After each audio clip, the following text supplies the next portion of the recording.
Hello students, good morning.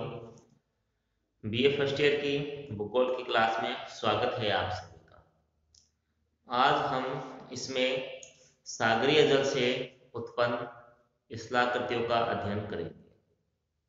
सागरीय जल सागरीय जल में स्थलाकृतियों का जो उत्पत्ति है, जो अपरदन कार्य है, वो सुनामी लहरें, ज्वारीय तरंगें और सागरीय लहरों के द्वारा अपरदनात्मक कार्य हैं वो किए जाते हैं। इसमें सबसे अधिक महत्वपूर्ण सागरीय लहर होती है। सागरीय लहर ये सबसे अधिक महत्वपूर्ण होती है अपरदन कार्यों में। अब इसका जो उत्पत्ति है, जो सागरीय लहर है, इनकी उत्पत्ति देखो हवाओं के कारण होती है। हवा के कारण इनकी उत्पत्ति होती है। जब हवा चलती है तो वो जो सागर है उसके तल पे घर्षण करता है, एक रगड़ करता है। उसकी वजह से ये सागरीय लहरें ये चलती हैं और जिस तरफ हवा चलती है उसी तरफ ये सागरीय लहरें अपनी गति करती हैं। तो सागरीय जो लहरें होती हैं, देखो इस तरह की लहरें होती हैं। इसके जो शीर्ष भाग होता है, सॉरी, इस जो ऊपरी भाग होता है उसे शीर्ष कहते हैं और जो नीचे जो भाग होता है इसे गर्त कहते हैं। जो लहर है इसके ऊपरी भाग को शीर्ष कहते हैं, नीचे वाले भाग को गर्त कहते हैं। इसकी जो लंबाई ज्ञात करते हैं वो देखो शीर्ष को मिला के, तो शीर्ष भाग है उसको मिला के या जो गर्तीय भाग है इसको दूरी मिलाकर इसकी लहर है इसकी लंबाई को मापा जाता है। लहर को आगे बढ़ने की गति को लहर वेग कहते हैं। तो इसमें हम जो अध्ययन करेंगे सबसे पहले वो करेंगे सागरीय अपरदन का। तो सागरीय अपरदन है तो कौन कौन किस किस तरह से सागरीय अपरदन है वो होते हैं।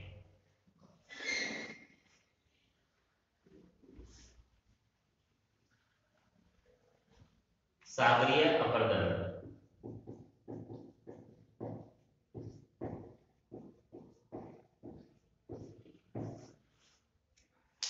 सागरीय अपरदन में सबसे पहले है जल गति क्रिया, अपघर्षण, सन्निकर्षण।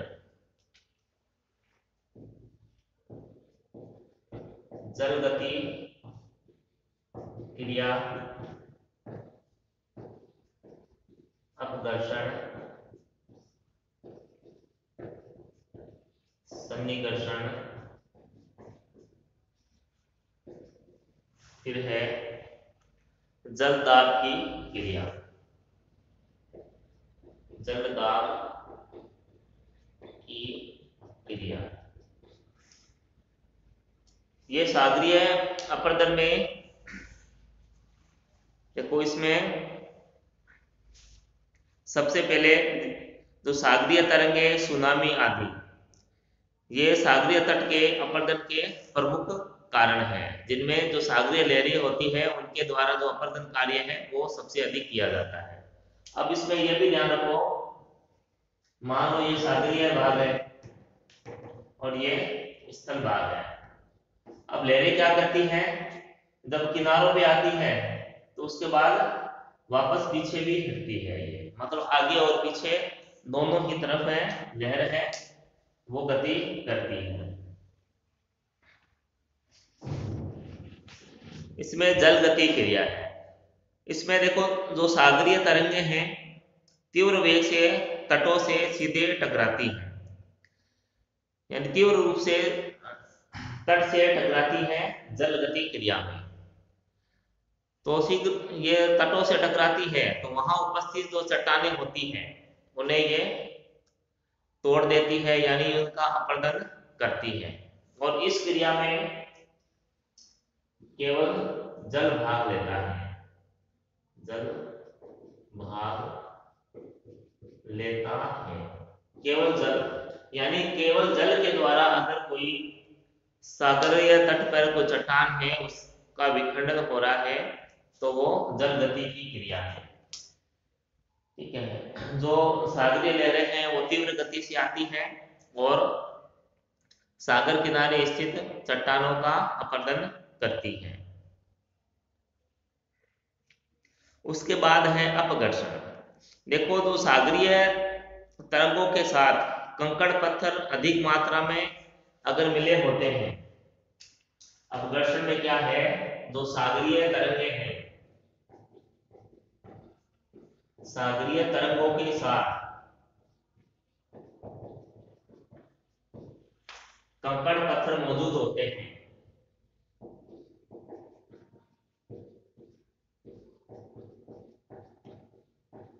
तो अपघर्षण की क्रिया होती है। सागरीय जल है, तेज गति से चट्टान से टकराएगा, टकराने के बाद ये जो अपरदनात्मक यंत्र कहते हैं कंकड़ पत्थरों को, ये उस चट्टान पे चोट करेंगे और उस चट्टान का अपरदन करेंगे, उसका विखंडन करेंगे। और जल गति क्रिया में क्या है, केवल जल भाग लेता है। अब जो अपघर्षण की जो क्रिया है, इसमें देखो जल प्लस कंकड़ और पत्थर ये शामिल है इसमें अपघर्षण की क्रिया में। और जबकि जल गति की क्रिया में केवल जल भाग लेता है, उसमें कंकड़ पत्थर नहीं होते हैं। उसके बाद है सन्निकर्षण। सन्निकर्षण की क्रिया में तरंगों के साथ चलने वाले जो सेल खंड है ये आपस में ही टकराते हैं। जब तरंग देखो तट के तरफ जाती है और तट से फिर वापस समुद्र की तरफ आती है, तो उस दौरान जो कंकड़ पत्थर होते हैं वो आपस में ही टक्कर खाकर टूटने लगते हैं और बारीक टुकड़ों में बदलने लगते हैं। और ये जो तरंगे हैं ये तट से सागर की ओर चलती हैं और अपने साथ तट पर अपरदित पदार्थों को सागर की ओर लाती है। ये जो तरंगे हैं ये देखो, ये सागर है, ये सागर से ये तट है, तट की ओर चलती है तरंगे। और यहां से जो पदार्थ है, जो मिट्टी और के कण है, चट्टानों के जो कण है, उन्हें अपने साथ बहाकर सागर में ले जाती है। और जब ये आते हैं तो आपस में ही इनमें टक्कर होती है और ये बारीक कणों में बदल जाते हैं। तो ये है सन्निकर्षण की क्रिया। अब देखो जलदाब की क्रिया। अब जलदाब की क्रिया क्या होती है, जब सागर तट पर जो चट्टानें होती हैं, सागर तट पे मान लो कोई चट्टानें हैं, ठीक है, तो इन चट्टानों में क्या है, संधिया है, संधिया यानी जॉइंट्स इन चट्टानों में होते हैं। तो जॉइंट्स में देखो पहले से ही हवा भरी होती है, ठीक है, संधियों में क्या है, हवा भरी होती है, ठीक है, क्योंकि ये रिक्त स्थान है, खाली जगह से होती है, वायु इनमें भरी होती है। और जब जो सागरीय लहरें इनसे टकराती है तो जो रिक्त स्थान होते हैं उन रिक्त स्थान में जल प्रवेश कर जाता है। तो जल प्रवेश कर जाता है तो हवा क्या है, हवा में संपीड़न हो जाता है। संपीड़न की होने की वजह से जो चट्टान है वो कुछ सिकुड़ जाती है। लेकिन जैसे ही जल आता है, संधियों में प्रवेश करता है, चट्टान के रंध्रों में प्रवेश करता है, तो उसके बाद जो जल जो प्रवेश करता है वो वापस निकल जाता है। तो जल वापस निकलता है तो हवा क्या है, जो संपीड़न हवा का हो गया था, हवा जो सिकुड़ गई थी वो वापस फैलती है। फैलने के साथ ही चट्टान है ये भी फैलती है और जब ये फैलती है चट्टान तो एक बहुत बड़ा विस्फोट होता है। विस्फोट होने का मतलब चट्टान का विखंडन हो गया, यानी जो चट्टान है इसका अपरदन हो गया है। ठीक है, तो इस तरह से कैसे भी अपरदन होता है। देखो जल दाब की क्रिया वापस बता रहा हूं। तट पर कोई चट्टान होती है, इन चट्टानों की जो संध्या है, जो जॉइंट्स होते हैं, उनमें क्या है, हवा भरी होती है।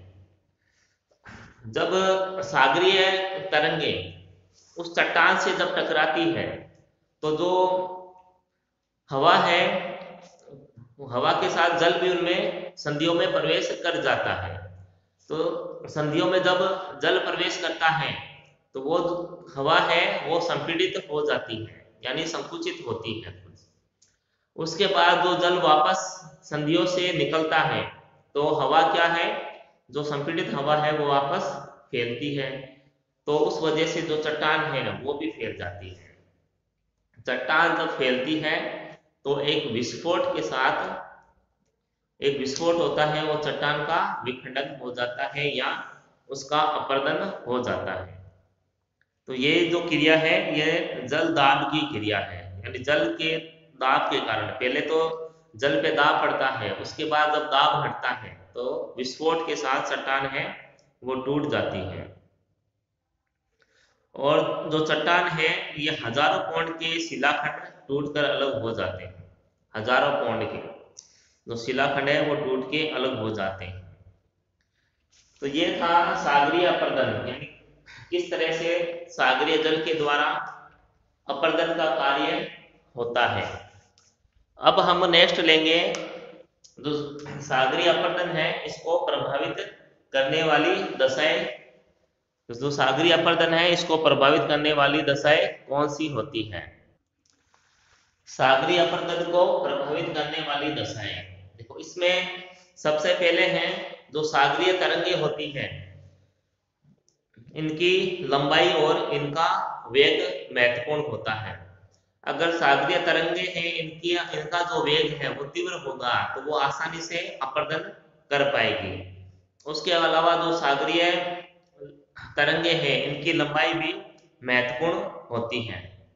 अधिक लंबी तरंग लंबी अवधि वाली तथा अत्यधिक वेगवती है तो उसके द्वारा निश्चित रूप से अपरदन अधिक होगा। लंबी लंबी तरंग और वो तरंग अगर वेगवती हो तो अपरदन अधिक होता है। फिर उसके बाद है तटीय भाग की चट्टान की बनावट और उसकी संरचना, वो भी महत्वपूर्ण होती है। अगर तटीय भाग पे जो चट्टानें हैं और जो उनकी संरचनाएं कमजोर कमजोर है तो उनका अपरदन आसानी से किया जा सकता है। वो आसानी से सागरीय जल और जो लहरें हैं उनके द्वारा अपरदित हो जाती हैं। जैसे परतदार चट्टान है वो आसानी से अपरदित होती है कायांतरित और आग्नेय चट्टानों की तुलना में। फिर है कि अपरदन का समय भी अपरदन की मात्रा को प्रभावित करता है। फिर नेक्स्ट इसमें है कि यदि जल अपरदनात्मक यंत्रों से रहित है तो वह सामान्य अपरदन ही कर पाता है। अपरदनात्मक यंत्र यानी जो सागरीय जल है उसके साथ कंकड़ और पत्थर ये भी होने चाहिए। जब ये अपरदनात्मक यंत्र साथ में होंगे तो अपरदन का जो कार्य है वो अधिक होगा, तीव्र होगा। फिर है अपना नेक्स्ट पॉइंट है अपरदनात्मक स्थलाकृतियां। जो सागरीय लहरों के द्वारा या सागरीय जल के द्वारा जो अपरदनात्मक स्थलाकृतियां बनती हैं उनके विषय में हम जानकारी प्राप्त करेंगे।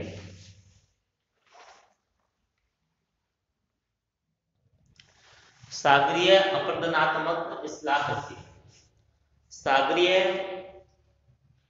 अपरदन के द्वारा देखो चार तरह की स्थलाकृतियां है। तटीय क्लिफ, तटीय कंदरा तथा उससे संबंधित रूप, अंडाकार कटान तथा लघु निवेशिका और तरंग घर्षित बेदी। ये जो स्थलाकृतियां हैं वो सागरीय जल के अपरदन के द्वारा बनती है। तो इसमें सबसे पहले है क्लिफ। देखो क्लिफ का डायग्राम भी बोर्ड पे बनाया गया है। इसमें देखो जो क्लिफ सागरीय तटीय दृश्यावली का एक प्रमुख स्थल रूप होता है। क्लिफ का निर्माण तरंग द्वारा अपरदन के कारण तट रेखा के सहारे होता है। इसका निर्माण चट्टान के प्रकार, संरचना और स्वभाव पर भी निर्भर करता है। कोमल चट्टान तथा खड़े ढाल वाली चट्टान से निर्मित क्लिफ शीघ्रता से पीछे हटता है, क्योंकि इसका भी अपरदन होता जाता है, ये पीछे हटता जाता है। क्लिफ के आधार पर तरंगें स्थल की ओर अधिक कटाव कर देती हैं। इस तरह क्लिफ के आधार पर या निचले भाग में खांच का निर्माण होता है। ये देखो खांच, ये गहरी है, ये खांच है। इस खांच के कारण क्लिफ का शीर्ष भाग सागर की ओर लटका रहता है। खांच के कारण ये जो भाग है क्लिफ का, ये सागर की तरफ लटका हुआ सा प्रतीत होता है तथा निचला भाग सागर की ओर प्रविष्ट रहता है। जब खांच का विस्तार स्थल की ओर अधिक हो जाता है तो क्लिफ का ऊपर लटकता हुआ शीर्ष भाग नीचे से सहारा न मिलने के कारण टूट कर नीचे गिरता रहता है। इस कारण क्लिफ निरंतर स्थल की ओर खिसकता रहता है, तो इसे सपोर्ट नहीं मिलता, तो ये बात क्या करेगा, वो नीचे ही गिरेगा। फिर नेक्स्ट है तटीय कंदरा या उससे संबंधित रूप। देखो सागरीय तटीय भाग की चट्टानों में जब संधियों का पूर्णतया विकास हुआ रहता है तो सागरीय तरंगे इन संधियों में प्रविष्ट होकर अपरदन करने लगती है। तो जो चट्टानें होते हैं उनकी संधियों में जल प्रवेश करेगा तो उसका अपरदन करेगा ही। जब इस तरह की संरचना वाली कठोर सेल में कोमल सेल की स्थिति होती है तो तरंगे उन्हें शीघ्र काट कर एक छोटी कंदरा का निर्माण कर देती है। धीरे धीरे अपरदन चलता रहता है और कंदरा की जो गहराई है और उसका आकार है दोनों में ही विस्तार होता है। एक निश्चित समय में पूर्ण विकसित तटीय कंदरा का निर्माण हो जाता है, परंतु इसका रूप स्थायी नहीं रहता है, क्योंकि तरंगों के काट छांट के कारण इसका रूप बदलता रहता है। कंदरा का रूप स्थायी नहीं होता है। जब कंदरा की ऊपरी छत का कुछ भाग नीचे गिर जाता है तो कंदरा का ऊपरी सतह तो इसे प्रवेश द्वार कहते हैं। जब तरंगों के जल दाब के कारण कंदरा की हवा सिकुड़ती है तो दाब के कारण कुछ हवा कंदरा की छत को तोड़कर एक छिद्र बना देती है, छिद्र बनाकर और ऊपर से निकल जाती है वायु। तो इन छिद्रों से हवा सीटी की आवाज करती हुई निकलती है। इस तरह के छिद्र को प्राकृतिक चिमनी या वात छिद्र कहते हैं। जो जल दाब की क्रिया बताई थी तो उसमें जो अगर वायु चट्टान के ऊपर से निकल जाती है छेद करके तो वो एक सीटी की आवाज करती हुई बाहर निकलती है, उसे प्राकृतिक चिमनी या वात छिद्र कहते हैं। उसके बाद देखो ये जो तटीय कंदरा है तो इसमें अलग अलग तरह की संरचनाएं हैं वो बनती हैं, तो वो एक साथ ही दे रखी है। जब सागर तट से जल की ओर निकले हुए शीर्ष स्थल के दोनों पार्श्वों पर कंदरा का निर्माण होता है तो दोनों कंदराएं विस्तृत होकर एक दूसरे से मिल जाती हैं। और उसके आर पार जल बहने लगता है। इस तरह की आकृति को प्राकृतिक मेहराब कहते हैं। उसके बाद नेक्स्ट है अंडाकार कटान तथा लघु निवेशिका।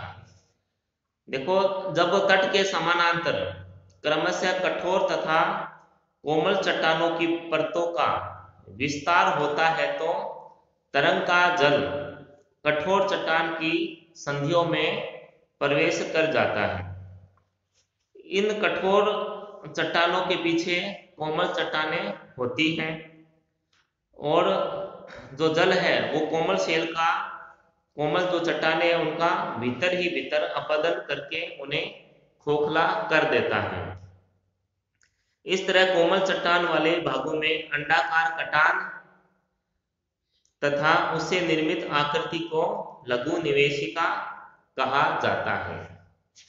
तो एक खोखली चट्टान का निर्माण होता है, उसे ही लघु निवेशिका कहा जाता है। फिर है तरंग घर्षित बेदी। देखो, इसमें क्लिफ से सागरीय तरंगें टकराकर उसके आधार पर खांच का निर्माण करती है। तो धीरे धीरे खांच के विस्तृत होने पर क्लिफ का ऊपरी लटका भाग टूटकर गिरने लगता है और क्लिफ निरंतर पीछे हटता जाता है। इस क्रिया के कारण क्लिफ के सामने तटीय भाग पर जल के अंदर एक मैदान का निर्माण होता है और इस मैदान को ही तरंग घर्षित मैदान कहते हैं। तरंग घर्षित मैदान या तरंग घर्षित बेदी कहते हैं। तो ये सागरीय जल से अपरदनात्मक स्थलाकृतियां थी और इस सागरीय जल के निक्षेप से बनने वाली स्थलाकृतियां हम नेक्स्ट वीडियो में पढ़ेंगे। तो आज के लिए इतना ही। तब तक घर पे रहें, स्वस्थ रहें। धन्यवाद।